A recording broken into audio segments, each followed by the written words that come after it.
It's finally on! Well, the tank isn't, but I had to re-drill these holes because these holes were too wide. It was catching the frame once we got the nut tight, and it wouldn't let us slide far enough forward, so we couldn't slide it back because I made those bolt holes too tight. So I guess I just gotta get a milling machine so I can make adjustable slots. Anyways, we got it fixed, drilled some more, but we're leaving it loose for now until we get the tank on and make sure we got holes that line up with those holes and you can get bolts in. There's quite the variability here, so should be no problem, but next on the list.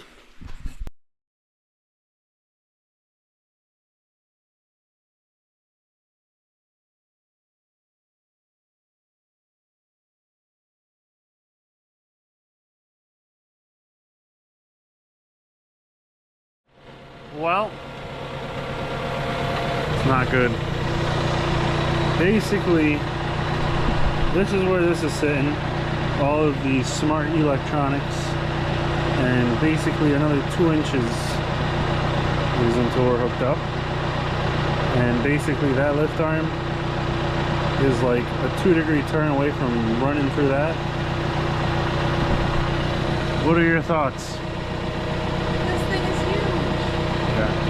This is the smallest one they make, apparently, the base, so you can get a smaller tank, but the base is the smallest. So, I see 2 options. Option A, we fabricate something that lifts this up and over that pump, so we can set it back another 2 feet, which would get us, you know, out of the way, I think. Or B, well, if we get an E-drive, we still gotta fabricate so that we just won't have to go as high. I just gotta see how much, like, we can get another pump stack with the electric drive like this one. The electric pumps, so they have 2 on here just to make sure we can keep up with the gallons per minute. But if we can get another tower like that mounted up, so then we have electric 2x2, electrically driven 2x2 also. But yeah, because I mean, we have 3 feet back here, but I don't know. I mean, we can get something with a U-bolt and stand up to here. That's probably what we're gonna do. Got a lot more fabrication to do now. or send it back. She wants to send it back. Now, why would we do that? The only problem is that we gravity fill right now off of the pickup truck for the side tube. If we jack this thing up a foot, we're gonna have to stack totes on the back of the truck. Which we can just keep the loader on this. Yeah, but you have to unhook. No. I can just bop and then move the truck back and forth and then set it on.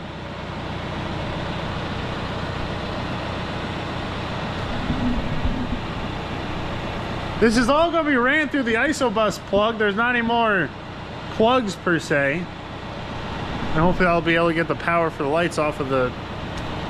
This is just so much fun. And this way we'll have more weight on the planter with the Infro versus the... Yeah, I'm liking it. Now I know where to get steel too.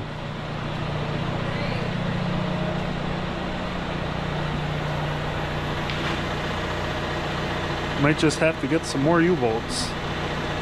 Which honestly, I mean, I can get those through Deere. I'll just get a couple U-bolts and we'll just make a frame. Just, yeah. Easy peasy. Just a little more welding. And we'll probably have to like maybe get the forks on this and like lift this and... Or Where you just get a crane in here. Or we just get a crane. You can just like. Put a hole in the ceiling? Maybe. A brand new roof? Maybe. Come on. Or we actually got that engine hoist. Would that lift this? I don't know if it would lift this that high. Probably just gonna have to use the forks. Well, we got a little more fabrication we gotta do. Hannah does not approve. Make my head hurt.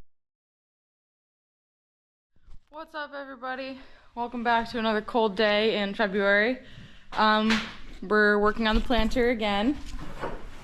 Day 3 or 4 or I don't know of upgrades. Alex is under there. We are putting on the Yetter row cleaners. You know, this is the bracket. Alex already has the one kind of mounted.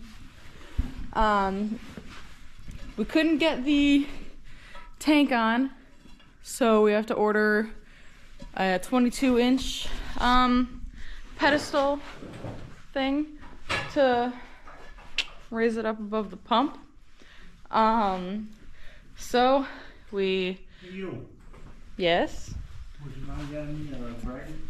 He needs a bracket. Sure! Anyway, we are gonna get the brackets mounted on first. This is with the Yetter. Get the brackets mounted on, and then we'll get the, you know, these things on. And let me just grab this last bracket. And yeah, this is all the parts for the infurrow. So, all right, we are gonna get going.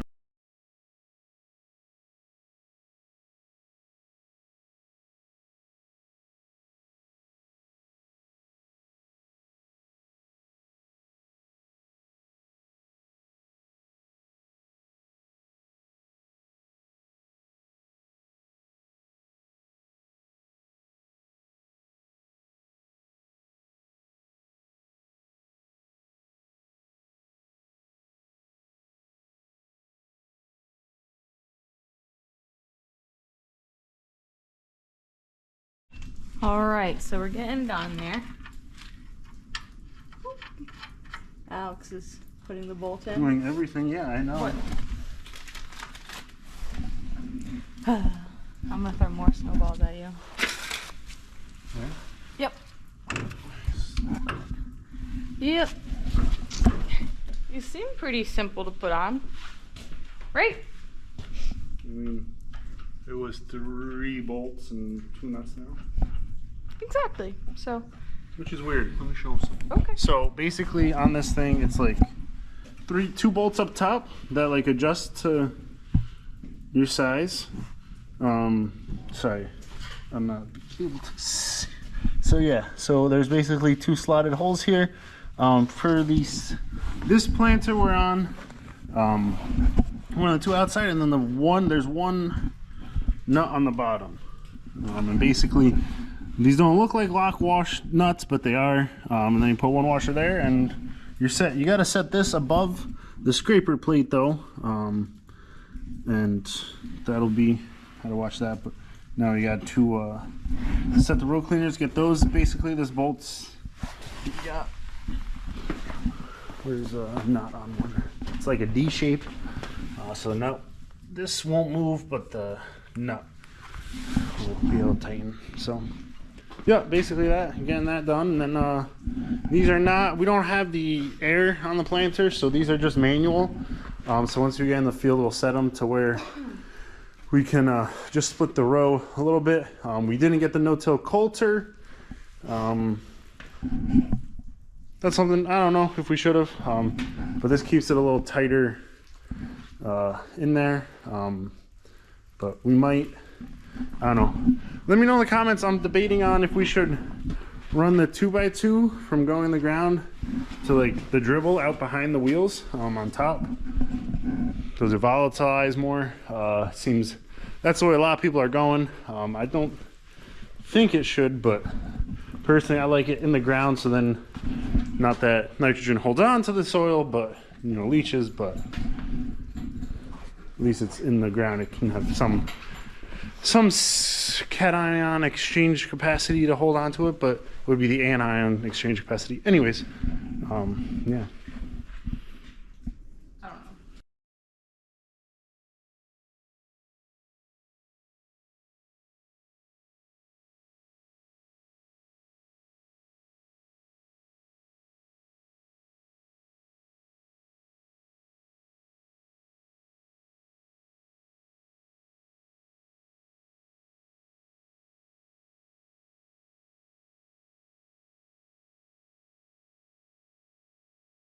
Okay, so they're all pretty much on. The left ones were tightened with the torque wrench. 180 foot-pounds. 184 pounds, I think you said. And what? What did you just say? 180 foot-pounds. Where are they teaching up there? Anyway, now I'm just taking off these plastic like rings that protect, you know, my fingers. Okay, he's being so rude. So I'm gonna take these rings off, and Alex is gonna work on tightening the right side because he couldn't get the torque wrench because they're pretty tight in here.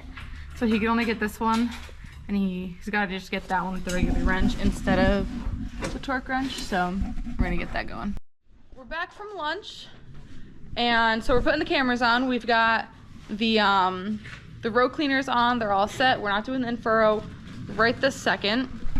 So we decided to put the cameras on. So we're putting one underneath this thingy. And oh, that's not gonna be there. You know why there's so many plugs? Oh my, there is quite a few cords. So we're putting one right underneath here. So it's like kind of protected, and there was already a hole in this plate, which was perfect. So we're putting that on. And then Alex is gonna wire them up. And then, oh my goodness, it also got really like sunny and pretty warm out, honestly. It's very nice. Everything is kind of melting. Hopefully the pipes for the barn melt. I cut the right wire. Oh goodness. Anyway, we're gonna put another camera, we think like back here, so you can see all the row units, and also the lights are gonna go back here. We'll be able to see all of them. We'll be able to see most of the row units. Like 3 out of the 4, that's pretty good odds. Right? Yeah. So here's our little brag. We were gonna stick it inside, but in hopes of trying to get something on this one.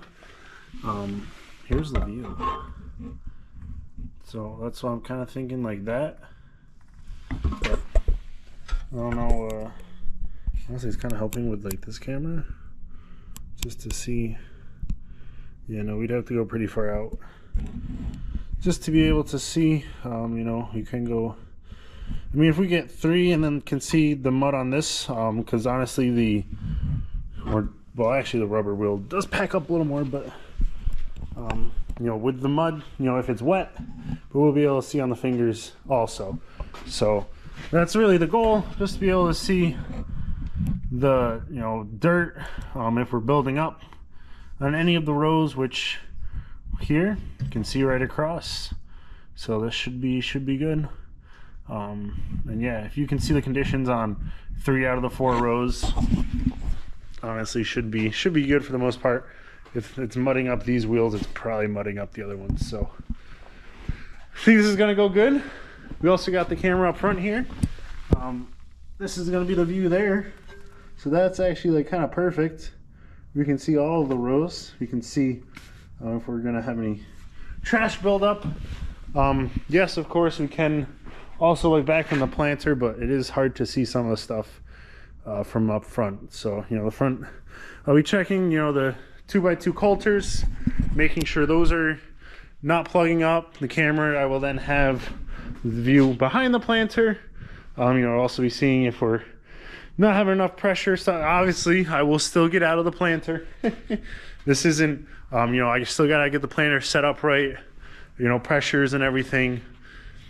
This is just to monitor as we go through the field, quick, easy checks. Make sure nothing, a wheel hasn't fallen off. Just stupid stuff like that. You know, last year we were getting, when we had the gauge wheels on the 2x2, some of the wheels were like packing up with mud real bad, because the 2x2 wasn't going in. Obviously that's just about where the wheels run, so you know, I can see that, and you know, get it fixed, get the more tension on the front coulters. So that's kind of what I did, and just to know, just to see behind me. You know, you don't see it all the time, so should be nice. It was like $50, so I don't think we can complain about it too much.